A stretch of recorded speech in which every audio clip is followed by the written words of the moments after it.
Fala tropa, tô na área para trazer as análises dessa terça-feira, onde teremos exatamente 4 jogos para poder apostar, tá?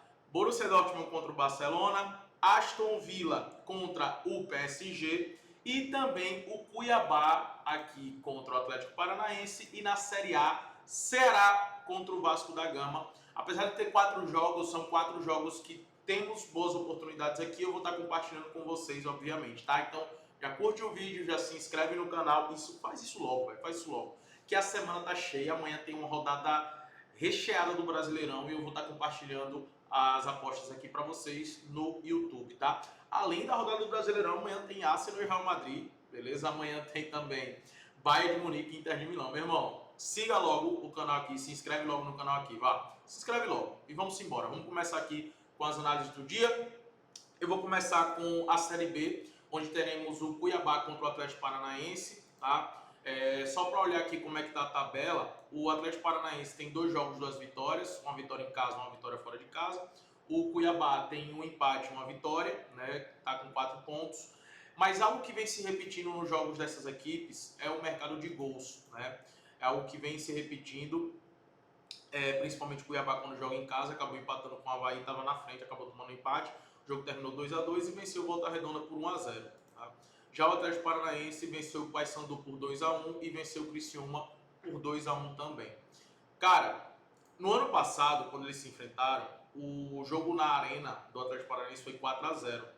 E na casa do Cuiabá, o Atlético Paranaense também venceu por 2-1. Só que, óbvio, aqui são 2 times completamente diferentes. Mas uma coisa que eu gosto bastante, principalmente nos jogos do Atlético esse ano, e isso tanto no Campeonato Paranaense quanto agora nessa Série B, tem sido o mercado de gols, né? Tanto que nos 2 jogos aconteceu 3 gols nos jogos do Atlético Paranaense. Então é um mercado que eu sempre vou estar de olho. É um mercado, como eu falei, que vem se repetindo, né? Nos últimos 10 jogos do Atlético Paranaense, em 7 aconteceu, né, o over 1,5, ou seja, uma média muito alta, muito alta. E aqui eu vejo um jogo extremamente equilibrado, né? Não vejo um jogo para a gente apostar em resultado, nem utilizar handicap. Eu vejo um jogo realmente voltado para o mercado de gols. E quando a gente olha o over 1,5, tá pagando em 40. Então dá para você utilizar o over 1,5 e aí adicionar uns escanteiozinhos, tanto para o Atlético Paranaense quanto para o Cuiabá, né? Para complementar uma odds ali, chegar numa odds 1,50 ou 1,55.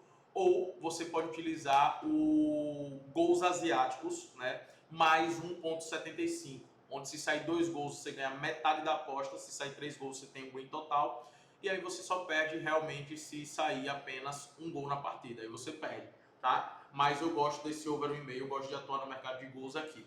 Falando de mercado de gols, algo que também tem acontecido nos jogos do Vasco e do próprio Ceará tem sido gols, né? É algo que tem se repetido. É só a gente parar para olhar aqui, ó, os últimos jogos do Vasco, 3-1, aí teve esse 1-0 na Sul-Americana, né? Mas olhando para o Brasileirão, 3-1, 3-0 e 2-1. Ou seja, os 3 jogos do Vasco nesse Brasileirão, em todos eles aconteceram pelo menos 3 gols, tá? 3 gols. Os jogos do Ceará, vamos dar uma olhada aqui, ó. Contra o Juventude 2-1, contra o Grêmio 2-0, contra o Bragantino 2-2. Em todos os jogos do Ceará aconteceu pelo menos 2 gols, tá? Então, obviamente, um mercado que eu gosto de estar de olho é esse over 1,5, tá pagando em 44. E aí você pode utilizar outras opções para poder elevar essa odds ou esperar essa odds no ao vivo, mas é algo que eu acredito que deve se repetir, né? O mercado de gols é algo que vem se repetindo nos jogos desses 2 times. E outra coisa, cara, é o fato do Ceará jogar em casa conta muito, tá? Ó, o Ceará em casa, olha os últimos jogos do Ceará em casa, ó. Venceu o Grêmio, empatou com Fortaleza, aí venceu aqui, foi pelo Campeonato Cearense, também Copa do Brasil e Copa do Nordeste. Mas o Ceará é um dos melhores mandantes em casa. A gente sabe da força do Ceará, a gente sabe da força do Fortaleza em casa. Faz muita diferença mesmo. Então, um mercado que eu gosto também bastante é o empate anula Ceará, tá? Eu acho que vai ser um dos adversários mais difíceis de se enfrentar, para os adversários, no caso, enfrentar fora de casa, né? Ir para o Ceará e vencer do Ceará vai ser muito difícil.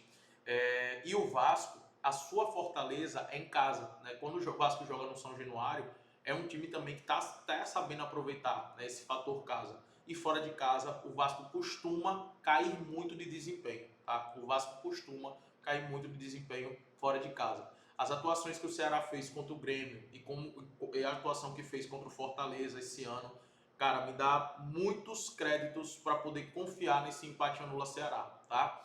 Óbvio que vá com empate anula. Acredito que o Ceará pode vencer o jogo, mas é um jogo também que é muito provável, pode ser que aconteça o empate.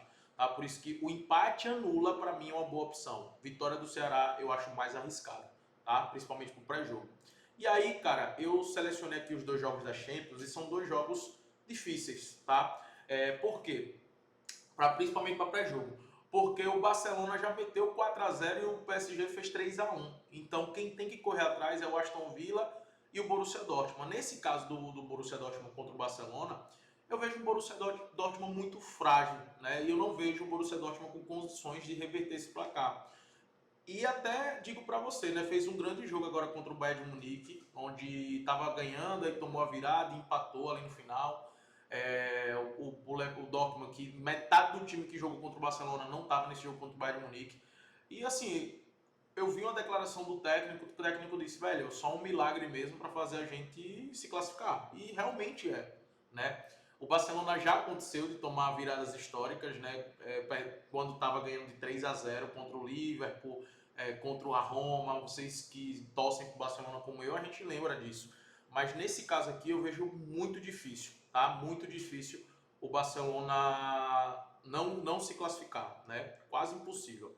É óbvio que tem um mercado de gols, só que você vai olhar o over no e-mail, tá pagando 1,13, dá uma cotação bem ruim.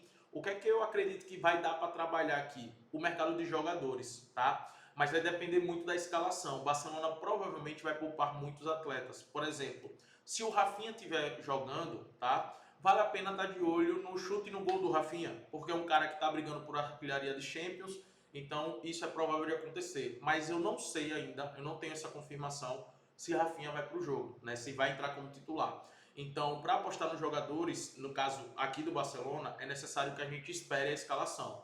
Um cara que provavelmente vai estar jogando é o De Jong. E aí eu gosto de trabalhar os desarmes do De Jong, né? Pro De Jong fazer um desarme e pro Riesson do Borussia Dortmund fazer um desarme é algo que eu gosto bastante de trabalhar o desarme desses dois jogadores, tá? Deixa aqui como recomendação para vocês.